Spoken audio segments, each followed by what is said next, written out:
안녕하십니까, 자매님들. 어려운 시기에 형제 자매님들의 평안하심을 기원하며 영상으로 문안 인사드립니다. 최근 코로나19로 인하여 함께 모여 예배드리지 못한 지 한 달이 넘은 것 같습니다. 전 세계에 100만 명이 넘는 확진자와 6만 명에 가까운 사람들이 목숨을 잃었고, 우리나라에서도 1만 명이 넘는 확진자와 200명에 가까운 사람들이 세상을 떠났습니다. 정말 안타까운 이러한 일입니다. 이러한 일들에 대해서 우리 모임에 진행하고 있는 일들을 설명드리고 잠깐 말씀을 참고하는 시간을 가진 다음에 마치도록 하겠습니다. 이 코로나로 인한 어려움들은 하나님께서 허락하신 일이라고 봅니다. 마태복음 10장에서 주님께서 하신 말씀에 보면 하나님께서 허락하시지 않으시면 참새 한 마리도 땅에 떨어지지 않는다고 말씀하고 계심을 보게 될 때, 하나님께서 직접 계획하고 실행하시지는 않으셨지만 욥의 시험을 허락하셨던 것처럼 지금 이 일도 하나님의 주권이 담겨져 있음을 생각하게 됩니다.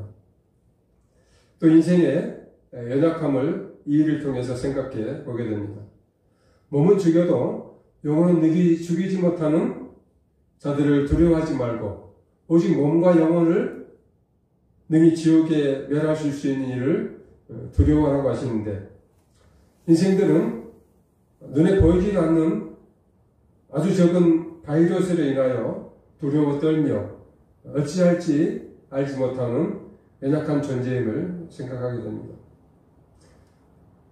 전 세계에 무섭도록 창궐한 이 전염병을 보게 될 때, 자매님들, 이 전염병이 발생한 원인을 무엇이라 생각하십니까?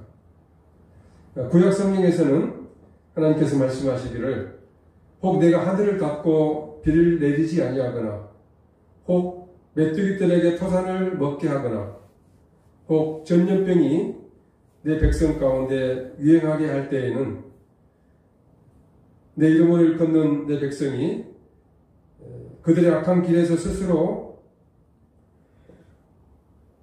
떠나고 또 낮추고 기도하여 하나님의 얼굴을 찾으면 하나님께서 하늘에서 듣고 그들의 죄를 사하시고 그들의 땅을 고칠지라고 역대하 7장에서 말씀하고 계십니다. 구약의 말씀을 보게 될 때 하나님의 택한 백성이든 하나님 믿지 않는 이방 백성이든 전염병은 하나님을 대적하는 불순종과 죄의 결과이며 인생을 다루시는 하나의 채찍이었음을 보게 됩니다. 신약 성경에도 전염병에 대해서 말씀하고 계시는데 누가복음 21장에 나와 있습니다. 곳곳에 큰 지진과 기근과 전염병이 있겠고 또 무서운 일과 하늘로부터 큰 징조들이 있으리라. 마지막 때에 징조로 말씀하고 계십니다. 이상 신구약 말씀을 통하여 하나님께서는 자신의 경륜들을 이뤄가시고, 그렇기 때문에 저희들은 하나님의 뜻을 헤아리고 우리는 진정한 영적인 회복과 우리의 영원한 소망을 바라보고 나가는 삶들이 되기를 간절히 바랍니다. 최근 한 달여 동안 모이지 못한 이유에 대해서 설명을 드리겠습니다. 이는 믿음의 문제가 아닌 간증과 이웃을 사랑하라는 주님의 말씀에 순종하기 위한 결정이었습니다. 로마서 13장에서 각 사람은 위에 있는 권세들에게 복종하라. 권세는 하나님으로부터 나지 않음이 없나니 모든 권세는 다 하나님께서 정하신 바라 말씀하시고, 또한 네 이웃을 네 자신과 같이 사랑하라 하신 그 말씀을 보게 될 때 저희들은 모임이 최우선이라기보다는 정부의 권장과 또 백성들의 이러한 원함에 따라주는 것도 좋은 것이라 생각이 되었습니다. 분별의 차이는 있겠습니다만 정부의 권장사항은 우리가 믿음의 생활을 믿음을 부정하라고 하는 이러한 것이 아니라 전염병의 확산 방지를 위하여 일시적으로 많은 사람들이 모이는 모임을 자제해 주기를 요청하였기 때문에 모임의 장로와 집사된 형제들이 모여서 주님 앞에 간절히 기도하고 심사숙고하여 결정을 내렸습니다. 또한 이 일에 형제 자매들께서 순종해 주시고 또 협력해 주셔서 감사를 드립니다. 향후 일정에 대한 계획을 말씀을 드리겠습니다. 다음 주 4월 12일부터는 저희들이 모여서 예배드리고 말씀 시간을 갖기를 원합니다. 정부의 권장사항인 사회적 거리를 최대한 준수하여 모이도록 하겠습니다.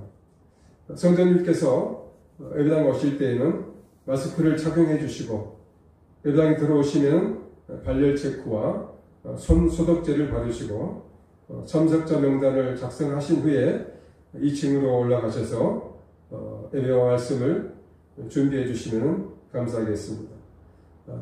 거리를 뜨기 위해서 좌석에 표시를 해서 앉을 자리와 앉으면 안 될 자리를 표시를 해 놓도록 하겠습니다.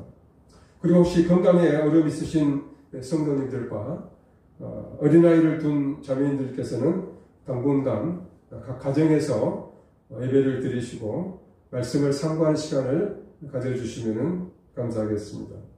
다른 변동사항이 있을 때에는 별도로 안내해 드리도록 하겠습니다. 이상 현 상황에 대한 설명을 마치고 잠시 말씀을 상고해 보도록 하겠습니다.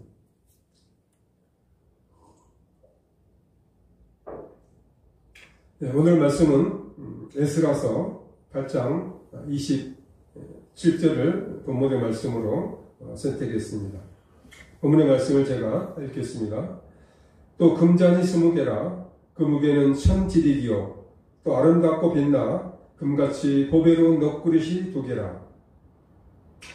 이 말씀의 배경은 선지자 에레미야를 통해 말씀한 예언처럼 남유다 백성들이 바벨론의 70년 포로 생활 중 하나님께서 대적자들인 바사왕들의 마음을 움직이시고 감동하심으로 이스라엘 백성들을 본토로 귀환하기를 허락하셨습니다. 스룹바벨을 통한 1차 귀환 때에는 5만 명 정도가 본국으로 돌아와서 무너진 성전을 재건하게 되고 2차 귀환은 에스라를 중심으로 1,500명 정도가 귀환하는 과정에 나오는 이런 말씀입니다. 에스라는 어떤 사람입니까?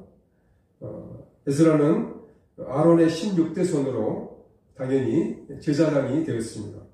뿐만 아니라 하나님께서 모세를 통해서 주신 율법에 익숙한 학자라고도 말씀해 주고 있습니다. 뿐만 아니라 그의 마음이 하나님을 향하고 백성들을 사랑하는 마음이 큼으로 말미암아 율법을 연구하고 준행하며 율례와 규례를 이스라엘에게 가르치기로 결심하였다고 이렇게 기록되어 있습니다. 이방의 포로 생활 가운데 그의 삶이 하나님 앞에 구별되어 있었고 백성을 향한 열정이 가득한 믿음의 사람이었음을 생각하게 됩니다. 이런 이 에스라가 이제 이방인의 땅에서 약속의 땅으로 돌아와 첫 번째 행할 일은 하나님의 성전에 예물을 드리는 일이었고 그 예물 중 은과 금의 그릇들이 저울에 달려 무게가 기록되는 과정이 있었습니다. 본문의 말씀은 잘 알려지지 않는 구절인데요. 그릇에 관한 이런 말씀입니다. 예나 지금이나 금의 가치는 두말할 것이 없고 크게 중하며 그 다음은 은이고 그 다음은 동, 즉 구리입니다. 이 구리는 철보다는 낮지만 별 값어치가 없는 금속에 불과합니다. 혹시 성도님들 지금 금반지 아니면 은반지 말고 구리반지 끼고 계시는 성도님들 계십니까? 아마 안 계시리라 생각됩니다. 왜 그렇습니까? 별 값어치도 없고 예쁘지도 아름답지도 않기 때문에 그러합니다. 최근에 생긴 단어 중에 금수저, 흙수저라는 이러한 말이 있습니다. 들어보셨는지 모르겠습니다. 금수저는 경제적으로 부하고 좋은 환경에서 나고 자란 그러한 사람들을 말하고 있고, 흙수저는 이와 반대로 부모의 능력이나 형편이 넉넉지 못해 부모의 이러한 경제적 도움을 받지 못하는 이러한 어려운 이러한 사람들을 말하고 있습니다.